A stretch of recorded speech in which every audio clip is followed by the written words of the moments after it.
পাকিস্তানের সন্ত্রাস এবং অপারেশন সিন্দুরের কথা বিশ্বকে জানাতে বহুদলীয় সংসদীয় দল পাঠানোর সিদ্ধান্ত নিয়েছে কেন্দ্রীয় সরকার এবং গত ৪৮ ঘন্টা ধরে সেই প্রতিনিধি দলের সদস্যদের নাম চূড়ান্ত করার যে কেন্দ্রীয় সরকারের প্রক্রিয়া নিয়ে তৃণমূলের তীব্র আপত্তি জানিয়েছিল।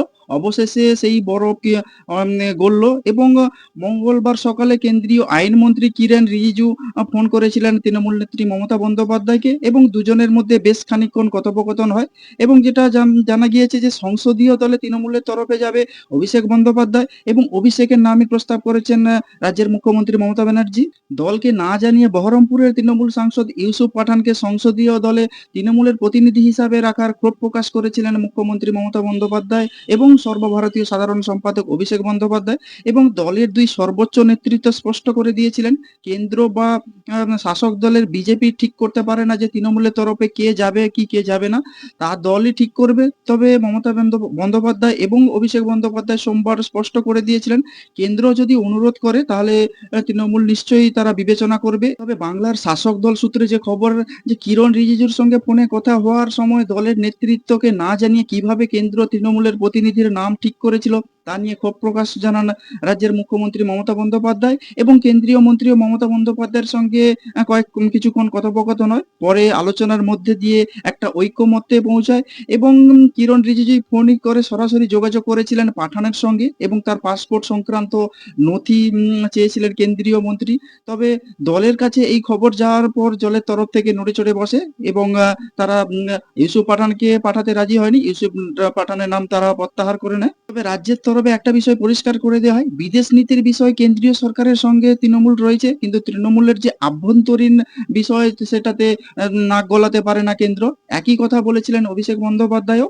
সোমবার রাতে বিদেশ বিষয়ক যে স্ট্যান্ডিং কমিটির বৈঠকে অভিষেক বন্দ্যোপাধ্যায় দিল্লিতে উপস্থিত ছিলেন এবং কেন্দ্র চাইলে একজন কেন ৫ জনের নাম দিয়ে দেব বলে তিনি উল্লেখ করেন এবং কেউ বলেন যে তৃণমূল বয়কটের রাজনীতি করছে। আমরা বয়কটের রাজনীতি করছি না।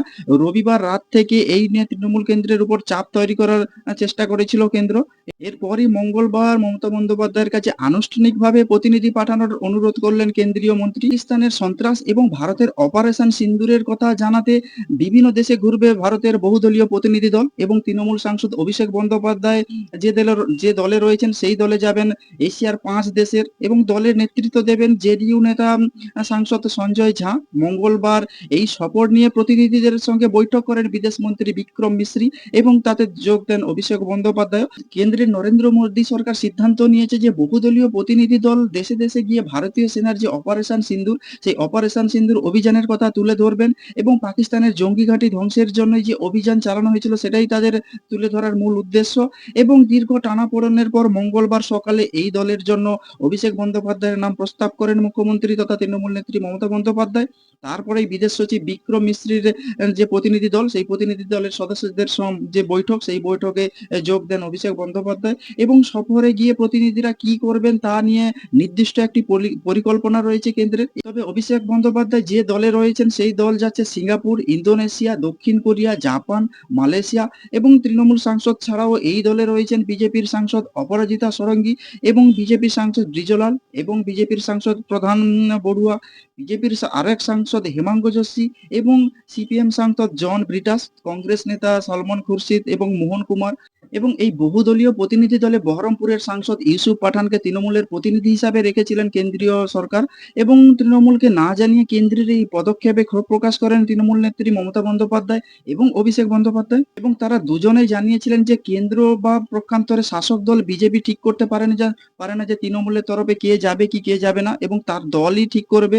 তো মমতা বন্দ্যোপাধ্যায় এবং অভিষেক বন্দ্যোপাধ্যায় সোমবারই এ বিষয়ে স্পষ্ট করে দিয়েছিলেন এবং অনুরোধ তিনি বলেছিলেন এবং তারা বলেছিলেন যে কেন্দ্র যদি অনুরোধ করে তাহলে তারা চিন্তা ভাবনা করে দেখবে এবং মঙ্গলবার সকালে কেন্দ্রীয় আইনমন্ত্রী কিরেন রিজিজু ফোন করেন তৃণমূল নেত্রী মমতা বন্দ্যোপাধ্যায়কে এবং দুজনের মধ্যে বেশ খানিকক্ষণ কথা হয় এবং সেখানেই অভিষেক বন্দ্যোপাধ্যায়ের নাম প্রস্তাব করেন তিনি। তবে তৃণমূল সূত্রে খবর দলের নেতৃত্বকে না জানিয়ে কিভাবে কেন্দ্র তৃণমূলের প্রতিনিধির নাম ঠিক করেছিল তা নিয়ে কিরণ রিজিজুকে ক্ষোভ প্রকাশ করেন বা তার ক্ষোভ জানিয়েছেন রাজ্যের মুখ্যমন্ত্রী। তিনি নাম প্রস্তাব করার পরে বহুদলীয় প্রতিনিধি দলের সঙ্গে ৫ দেশে যাচ্ছেন অভিষেক বন্দ্যোপাধ্যায়। আপনারা কি বলবেন যে রাজ্যের তরফ থেকে বা তৃণমূল সরকারের তরফ থেকে যে ইউসুফ পাঠানের নাম প্রস্তাব করা হয়েছিল এবং আম রাজ্যের যে মুখ্যমন্ত্রী তথা মমতা বন্দ্যোপাধ্যায় এবং অভিষেক ব্যানার্জির তীব্র আপত্তি ছিল তাতে এবং আইনমন্ত্রী কিরণ রিজিজু সরাসরি মুখ্যমন্ত্রীর সঙ্গে কথা বলেন এবং তারপরে রাজ্য সরকারের তরফ থেকে অভিষেক বন্দ্যোপাধ্যায়ের নাম জানানো হয় যে আম অপারেশন সিন্দুর যে সফলতা বা অপারেশন সিন্দুর শুধুমাত্র জঙ্গি ঘাঁটিগুলোকে ধ্বংস করার জন্য